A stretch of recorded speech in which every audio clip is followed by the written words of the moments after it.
that is the thing that even on a very difficult day, it's a very good reason to still turn up to work.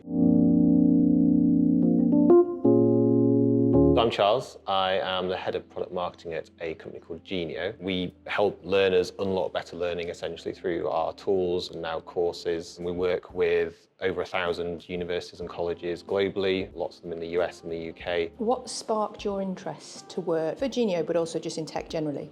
I've always been interested in tech, like as a kid, as a teenager, I think as a consumer. I studied languages at university. I've always cared a lot about language and communication. A sort of marketing and communications area felt quite natural to me, like that was quite a natural step. I didn't necessarily expect to be still there in 8 years' time, but I think it's testament to how the company's grown and how it's remained really exciting to be there. I'd always enjoyed being a student myself, always cared about learning from a personal perspective. So I think that was the other thing that drew me to Genio as well at the time, was being able to just mix a few of these things, technology, education, learning, and then also for me individually in my career, like that opportunity within the marketing side of things. Working for a company like Genio, it's a really good fit for you.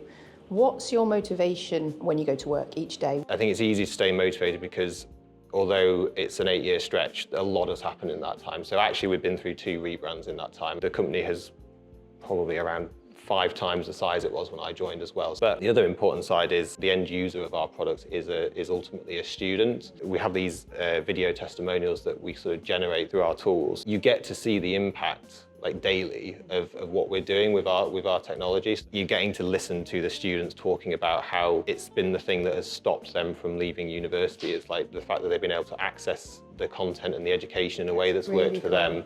So yeah, hearing those stories, hearing the people who work for the organizations as well, that is the thing that even on a very difficult day, it's a very good reason to still turn up to work. What are your thoughts on technology's impact on education and how technology can speed up and create a more agile journey for learning? The important issue, right, is AI, what that means for education. We had choices to make about how do you bring those technologies into learning, because whereas in a meeting, it's brilliant, I can just record it, I'll get a summary, all my actions there, I don't have to think about it. That's actually really bad for learning, because learning, you need to build those pathways, right, in the brain. But at the same time, AI can unlock so much in learning. It can really help with reducing the time that students and learners have to spend on certain areas that are not additive to that learning process. The decisions we make around what we add into our product, it's all based around that, supporting an actual learning process. It's not about just making things easier for the sake of it. What's Genio's journey with AI and how does it fit into some of the projects? We had to go through that process of understanding how do you leverage it in a way that is going to be additive to the product, to our mission, to our users at the end of the day. We deliberately didn't rush into it. We wanted to think about adding to the learning process. The other thing you've got to think about is creating a fair and level playing field almost with AI and actually structuring how people use it so that you're not relying on the person to understand the best way to use it for that use case. Being from a marketing perspective, it's also how do you show people how to use these technologies effectively. We have multiple features now that leverage AI in one form or another, but it is structured and it's in specific moments. In our note-taking tool, we have a multiple choice quizzing feature, for example, but that's using AI to build questions off the back of your lecture content. Mm-hmm. What are your thoughts on the tech community and where are Leeds' strengths, particularly from Genio as a business, but then also yourself being involved in that community? Anyone you talk to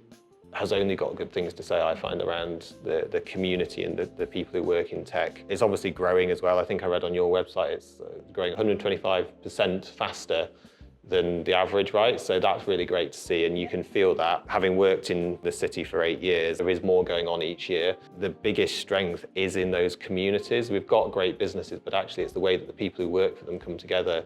So Leeds Digital Festival, obviously a massive part of that. Although we do bring like real top level speakers to events, we also have loads of platforms for people who aren't big names, and it's just real people talking about real stories. I realised as I walked into this building that actually I did a talk with Leeds Digital Festival in 2018, so quite a few years ago now. Early, first year of your career. Exactly, yeah. And I think that is an example of where the city is really good at building those communities, and the community that I'm involved in is the marketing meetup, which is obviously it's a national thing, but the Leeds version has gone from strength to strength. We have had people join our company from having met us at those events. It's a really strong community, very welcoming, very supportive. It's very much a sort of rising tide lifts all boats kind of thing, Yep. to use that sort of cliche, but I do think it rings true for this city.